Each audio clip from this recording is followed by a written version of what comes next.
Hi guys, hi everybody, welcome to the third part of the build. It's the Ryzen 9 3950X that we're waiting for. I'm sure you're familiar with all the bits and pieces that are here on the table. All the parts that you see here have been featured in the previous videos that you can watch following the links in the description below. Today we just need to fit this all together, see if it works, if it's compatible with each other, and then we're going to get some measurements for the case because we're going to be building the case.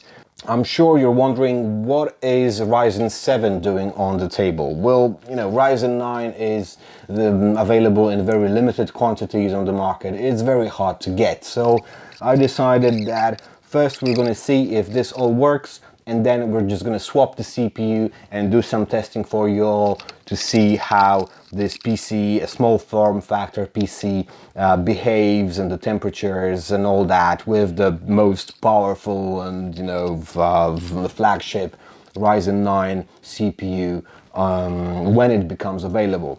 So without further delay, let's get into it. I'm sure you're gonna like it.